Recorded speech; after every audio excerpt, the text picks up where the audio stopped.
Are we on? Yes, we are. Okay, so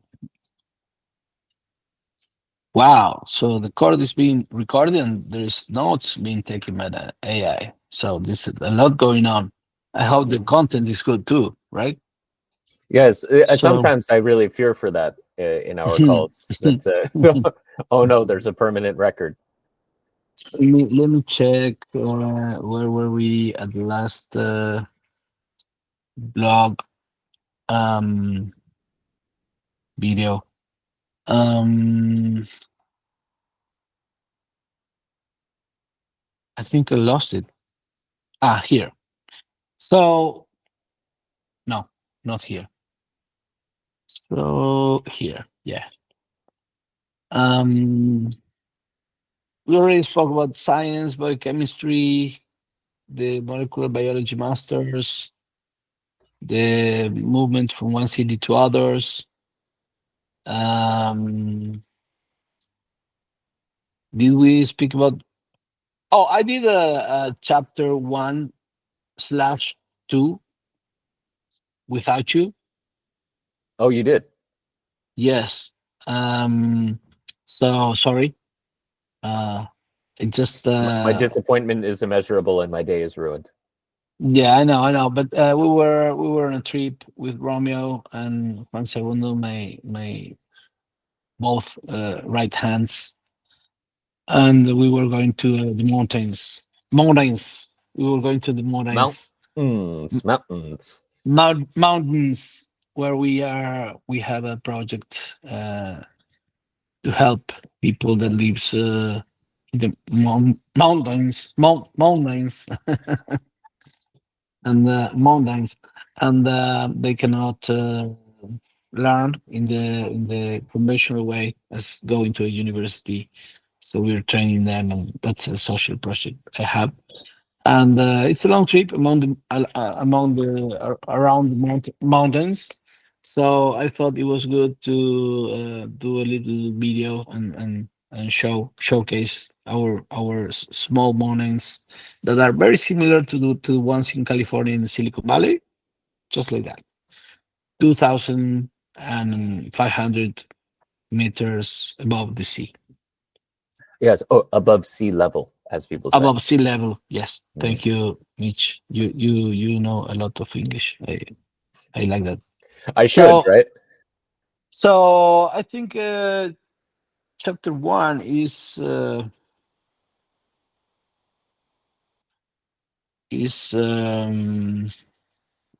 Complete. I wouldn't say it's Wrapped. complete. I Oh just no. don't remember what we said in the in the other video.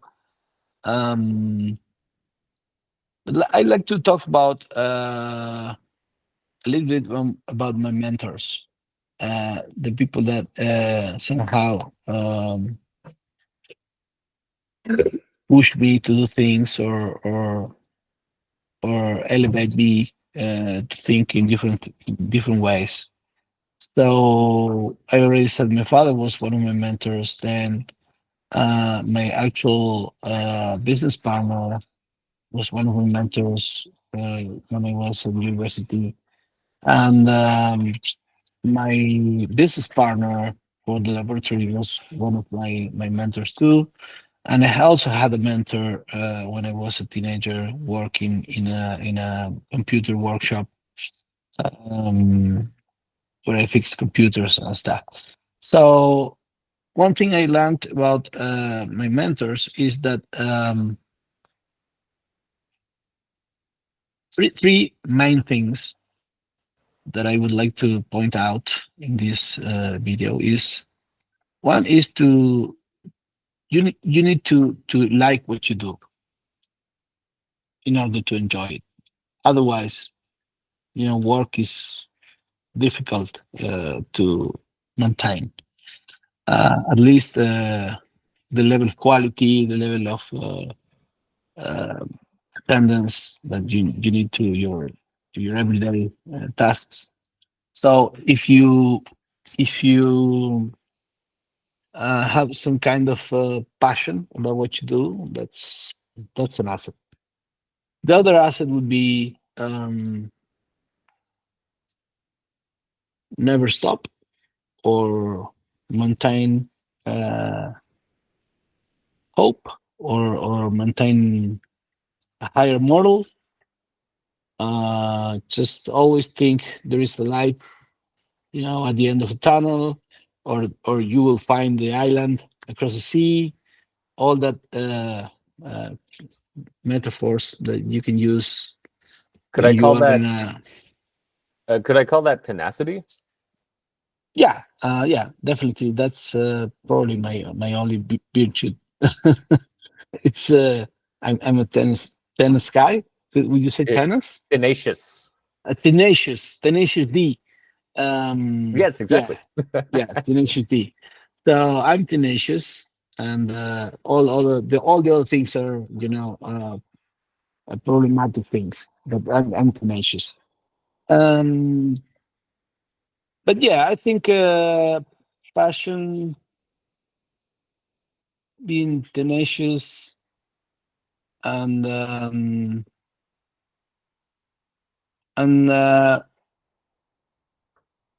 be good at one thing.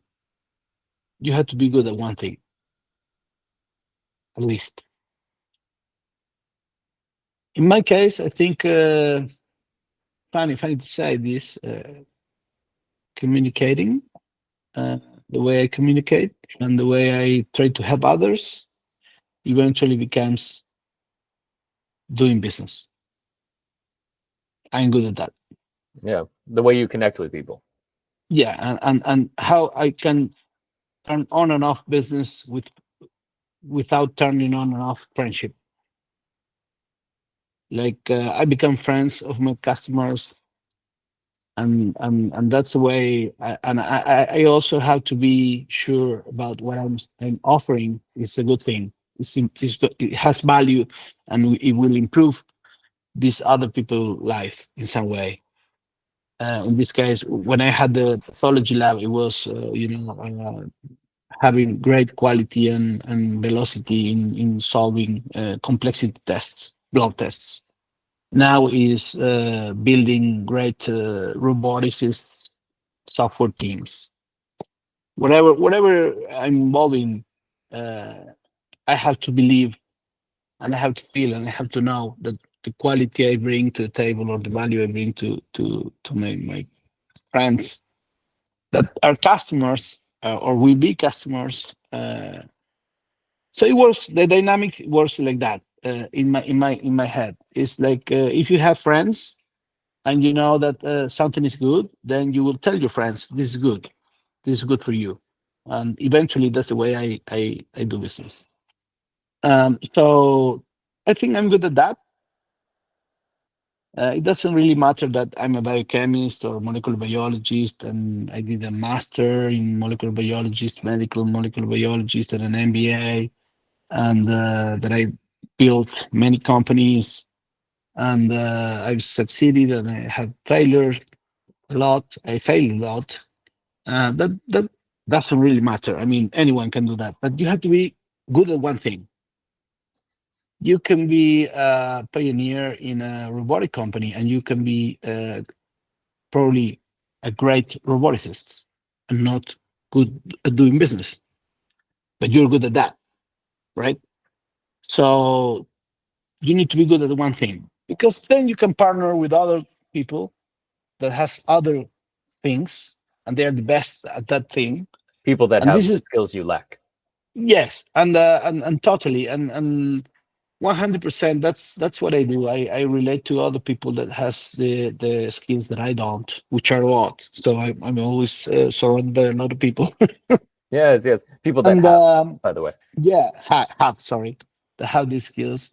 So yeah, I think one friend of mine said a couple of days ago, you are the average of the five persons that you most see and Of you're the most five people contact you with. most see, You're most contact with.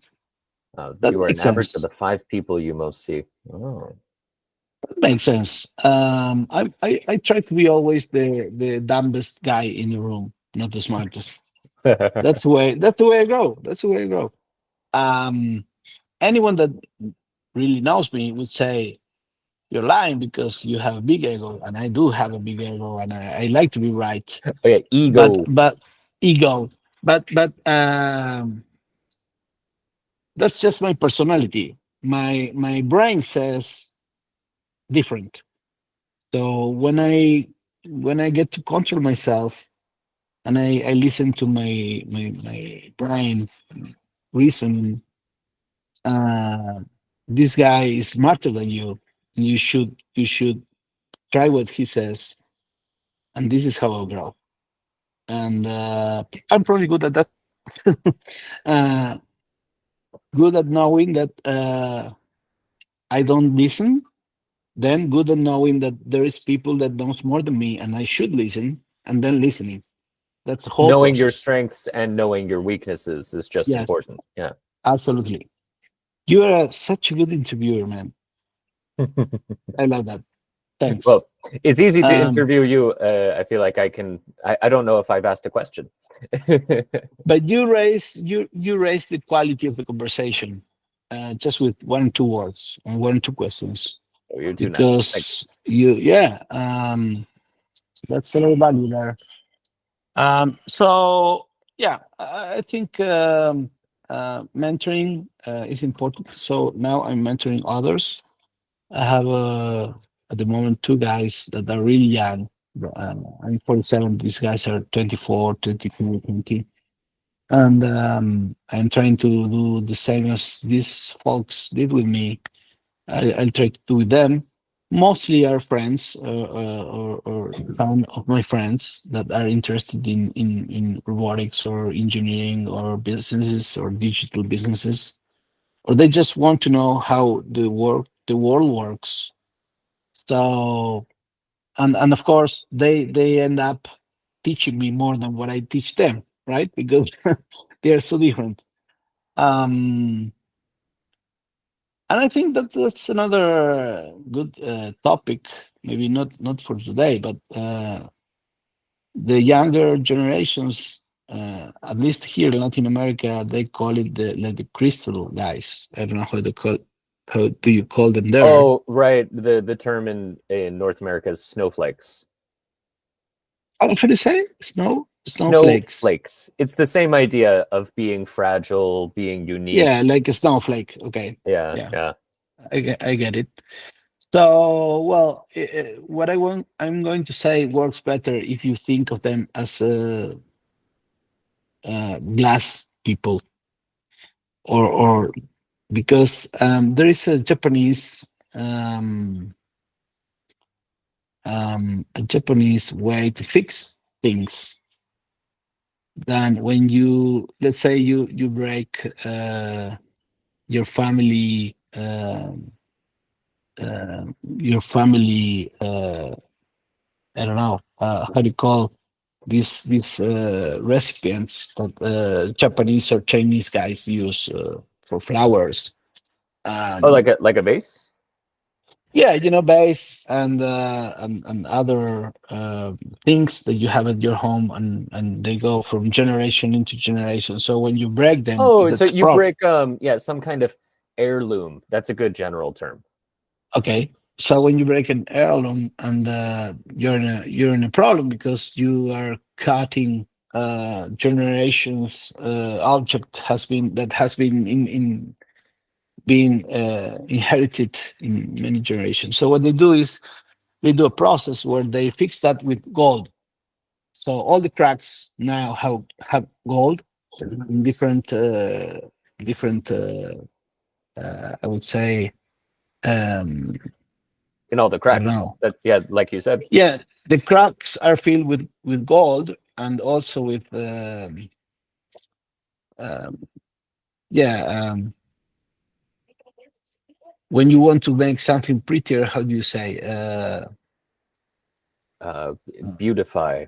Uh Yeah, different drawings and Oh, stuff like that. oh, okay. So there's new ornamentation on there.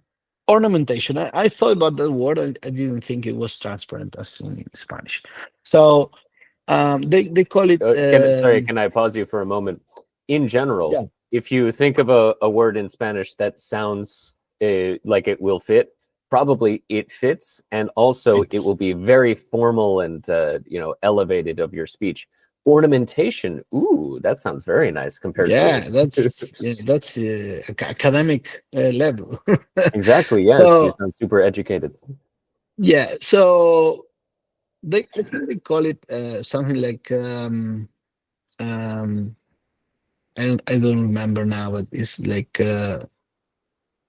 Luksugi or something like that. I don't remember the term they use, That's this but that process of mending something like an heirloom that yeah. was broken. So I tell my mentorees, would I call them like that? Mentees.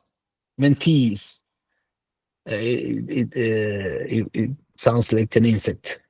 So mentees, my mentees, I tell them that I'm going to break them and then rebuild them with this process of fixing the cracks with gold, being knowledge, this gold, and experience, the gold, right? I like that idea. Um, they are really fragile, and there is a very hostile world out there. There's also good people like you, Mitch. Oh, Uh, but there is a lot of there's a very violent and hostile world out there, and sometimes it happens in business, right? Sometimes people don't want to fulfill a contract, or they just I don't know, they disappear instead of showing up to the work or whatever, and you need to be accountable for that. So being accountable is one thing that they need to learn. Um, can I ask a question yeah, actually? So you mentioned that you learned a lot from your mentors and you learned a lot from your mentees. I was yeah. wondering if you could maybe share a specific story from a mentor and a story from a mentee, both that taught you something. Mm, well, from my mentors, I already told you that these three things, right, that are very Oh yes, no, important. I mean a specific story, like a situation that brought about that. Well, I when I started my pathology lab, I was finishing the first year, and I always remember the tough ones, the hard ones, right? And I was finishing the first year at my new brand pathology lab. We had like 50 other labs sending a specific set of tests of they call it the complexity test, hormones, virus, that kind of thing. And I used to have the lab wasn't that big. We were like 100 tests a day, right? But that's not a really small number in money. If you measure it in money, the money you need to invest to solve those 100 tests a day. Um, so by the end of the year, I was in a financial problem, and I called my mentor, which was my partner at that time. He lived in another city, in a different city, and he said, "Hector, I don't have money. I don't know what's going on." And he said, "And how is the process of asking your customers to pay?" And I said, "I don't call them. They are professionals. They are biochemists. They went to university. They are going to pay, right?" And he said, "No, if you don't call them and you don't remind them that they need to pay you, they probably you would probably have 10% of them paying." Um, so I didn't know that. I thought that as my mother and father were both biochemists, and they would be very, very trustable people, Oh, and they would trustworthy. pay, trustworthy people, and they would pay. And I was grown and educated that way. And I was also a biochemist, and my customers were biochemists. I thought everyone was going to be like me and my family. And life doesn't work like that, right? So in a way, I was a snowflake. that end of season. So I built my first administration process for, I don't know how you call, uh, how do you call when there is a specific role in a company that makes sure that everyone pays? Uh, would that be accounting? Yeah, but within the accounting team, there is someone that we call it the cobranza. We call it the people that I do the want to use cobranza. I want to use mafia terminology like a fixer, you know, a Yeah, yeah, closer, yeah. a closer. So I built a closer process uh, in within the laboratory. I feel Uh, like you I could. That's a field you could have pursued yourself. I think that you could definitely convince people to pay up if needed. Me, because of my presence. Yes, your presence, your demeanor. It's Okay, it's good that I'm not in the walk thing. Right, right. right. Yeah, I'm just saying it's a It's good good. fallback if that's what you want to do in your retirement years. So so what happened to this big laboratory? I became a work addict, Yes. and I would sneak from parties to go to work when the party was near the laboratory Oh my God. Like, in the city. did you hide the addiction from family and things like that? Well, I remember one time we were at a party that in downtown, and that was very close to my laboratory, and it was at night, of course. And I said to my wife, "I'm going to the bathroom," and I actually went out of the building and into the lab to work for Wow. 45 minutes. I'm back, and she said, "What happened?" And I said, "Oh, I just met, a guy when I was going to the bathroom, and we were talking, and I was actually at the laboratory working. That's an addiction." Yeah. The Wow. other part of the addiction is that you start isolating yourself. So I would relate only with people that is from work, and I will relate only Sorry, with people who are. who are related to work, or a very small group of friends. So that eventually, with a 50% growth each year, and sleeping 4 hours a day, 3 hours a day, and I was happy doing that. And it felt right to be stressed, because my thinking was, if I manage a team of 100 people, and I do 2 million tests a year, and I have 800 other professionals as customers, and I'm 35 years old, so I don't know really what's life about yet at 35, right? So I thought stress was okay, was normal, was expected in this line of work, and a bit, yes, but the amount of stress I had was really high, and that went for like 3 4 years. So I did have a burnout. I never knew. I knew something was wrong. I started psychotherapy, and I eventually sold the company, and I took a year off. I continued the therapy. Then I moved to other part of the laboratory testing, which was I started to work as a commercial manager, or a salesperson for a very big lab owned by a friend of mine that does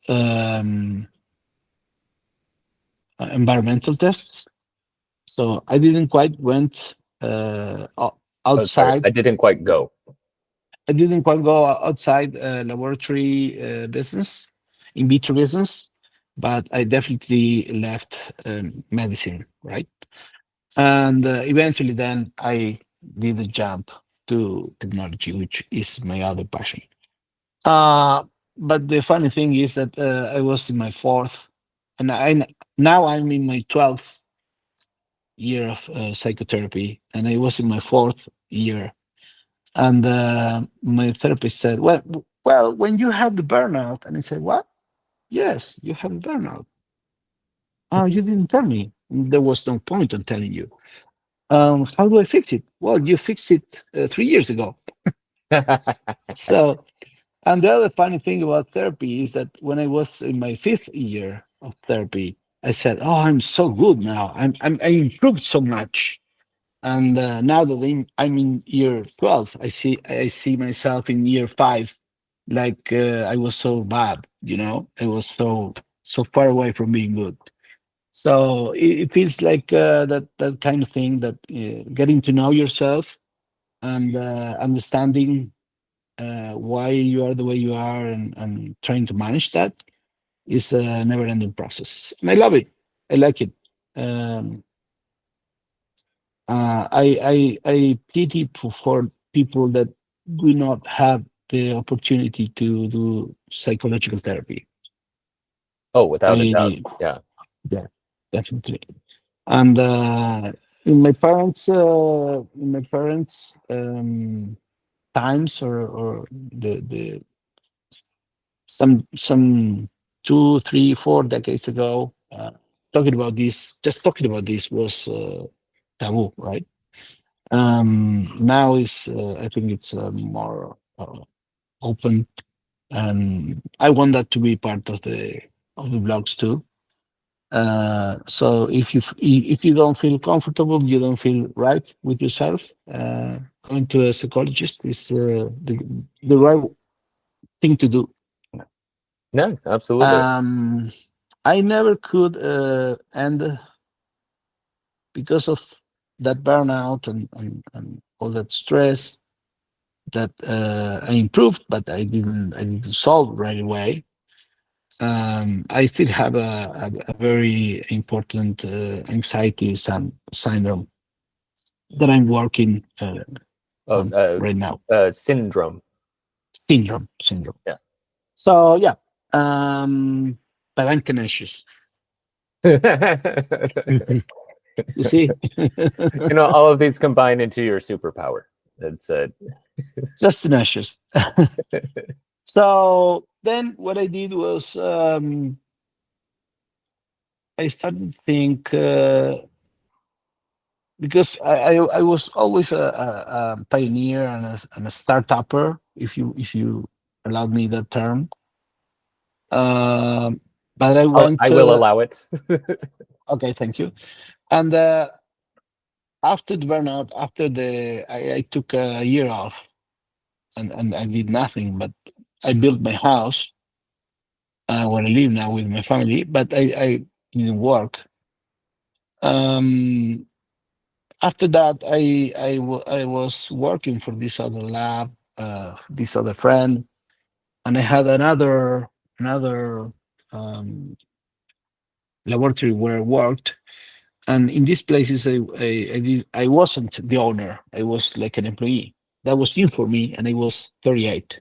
So my first experience as an employee was at age 38, and after leading a team of 100 people. So it was interesting. There are so many fun things I can tell you about that. We can leave that for another time. You also asked me about something related to what my mentees teach me. Yes, yes, that's right. Well, very young people that is studying university, which are my mentees, they have a very different views on things. Um, so they have they are, and I think this is probably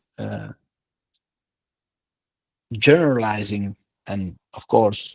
Not all the people are the same, but I think these new generations are more introverted, if I can use the word, Ah. and they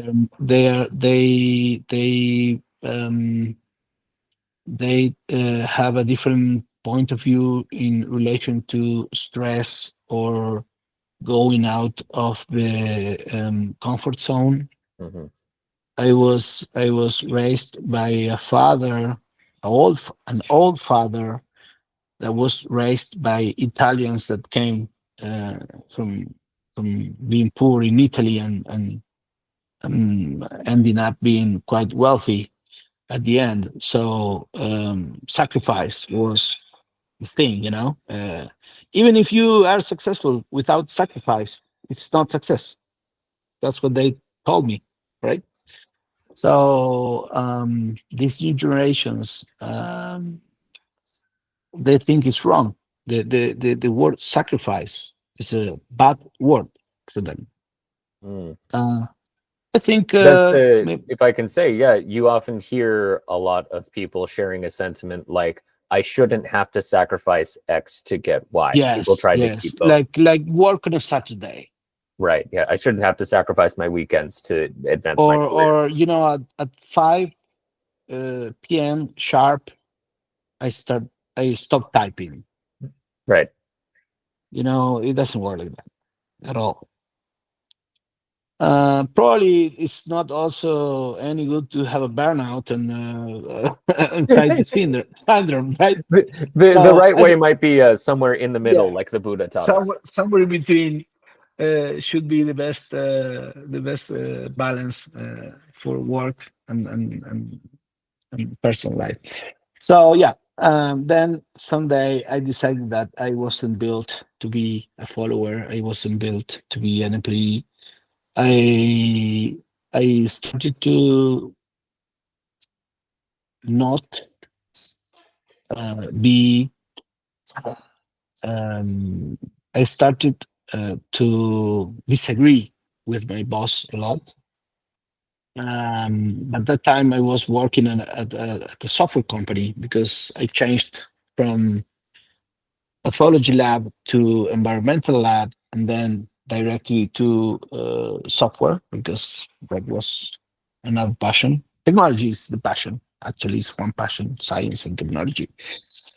So I decided to build a new company, and this is how I end up um, meeting again with my old partner, my old mentor, who is actually my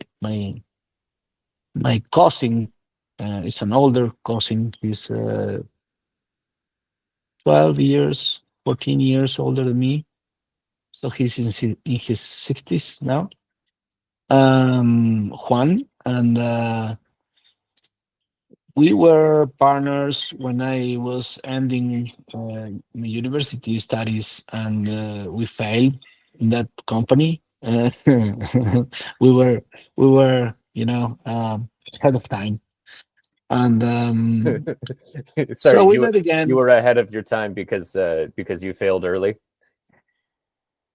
We were ahead of our time because what we did was like an Amazon, but when people wouldn't be trusting internet as to use their Oh, credit card I on it, see. for Yeah. Oh, okay. example. Ahead of your That time. was one thing. One thing was, people didn't want to use their credit cards online. Yeah. So we Oh were man, I remember that that. ahead of time. Yeah. That's difficult to remember now. Yeah. So, but one thing that I always say is that you get to know people when things go south, right? When thing goes, did they use it right? Yeah. When Uh, things as plural go south. Yeah, but I anyway I surprise you. Every day. Absolutely.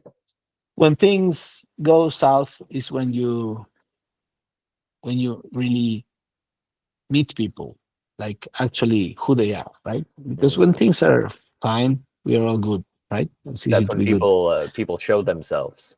So being having failed and losing money and time and energy 15 years ago in a company, and we worked in that company for 3 years. So it was not as we had employees, we had investment. We were a startup, technology startup in 2003, 2004. So it was not a small deal. It was a big deal. And it didn't work. And we end up, well, the relationship, because we knew absolutely 100% why we failed. And it wasn't because of any of us. It was just because we were ahead of time. And we didn't want to, because the other question would be, why didn't you just wait? Well, life happens. I started the laboratory, for example, and things like that. So, but we always wanted to work together, and I reached out to him and I said, why don't we start a software company? And the funny thing was that we didn't start any company. We just bought a little company, a small company of 6 developers that already had a relationship with a customer in the United States. And this is how we developed started. Actually, we developed started 5 months prior to we buying half of it and becoming partners. And eventually, these partners took a different paths, and we keep we develop, and then But we kept. we develop, and then for other funny, and maybe not that funny, but yeah, funny. Let's say funny reasons. I started Robotic Crew, which is the company I'm running now, which is about robotics. So yeah, I think we're almost on time. Um, So I if we think can, yeah, maybe we can recap. So the greatest lessons you learned from your mentors, greatest lessons you learned from your mentees, and the greatest lesson you learned from burning out and starting therapy. Right? Those are the key takeaways. Right? yeah, and accepting who you are. When you when you don't work too much on yourself, you look at the mirror and you see Superman or whatever you want to see, right? But when you really work in yourself, you start seeing something more like Batman, which has a dark side or a wrong side, and sometimes you can even see a monster instead of a Superman or a superhero.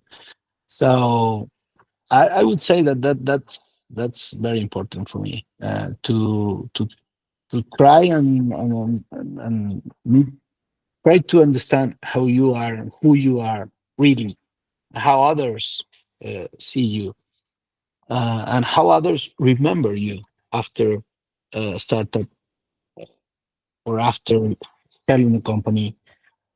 Um, how you impact their lives, and you don't know, right? Sometimes good, sometimes bad, but you don't. Sometimes you don't even know that you made them think or feel different things.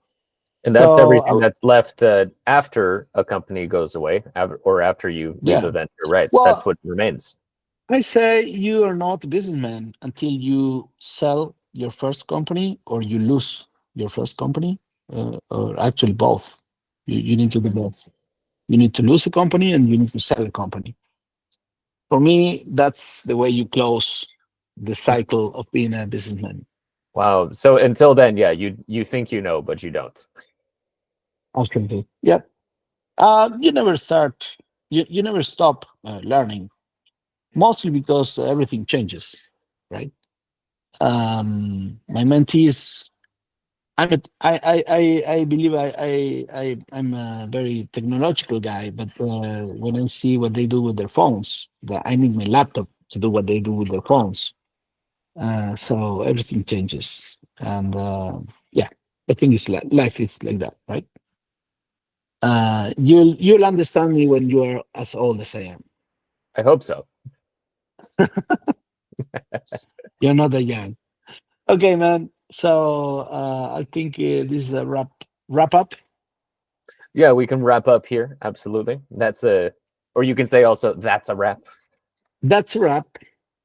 Very nice. Well, We yes. can continue. We can actually start chapter 2. Ooh, It took very us exciting. it took us 3 videos to get to chapter 2. So Okay. this was chapter 1.3. Yes. Chapter 1.3 just closed. And how many chapters do you have planned in total? Oh, I don't know. I'm trying to I do don't the know. math on how many episodes people can expect. Um, I have thought about chapter 3, but this is unfinished. So maybe 10. I don't know. How many Star Wars? How many Star Wars chapters are there? 10? 8? 9, right? Okay, we'll do 9. Okay, sure, Just absolutely. to honor Star Wars and George Lucas, who obviously I'm a fan of, right? Yeah, well, what we should have done then is the first 3 chapters are it. Oh, That the was first my three kid. chapters are you as a young man. The next 3 chapters are you as an adult, and then the final 3 chapters are when you ruin everything. Yeah, well, I'll try not to ruin this one. No. That was Tommy, my kid, that is going out, and he thinks we're just talking. He doesn't know we're recording this, so he just kissed me goodbye, Oh, and you we can't can do that. we can we can close here, There you like go. now. Okay, man, are we good?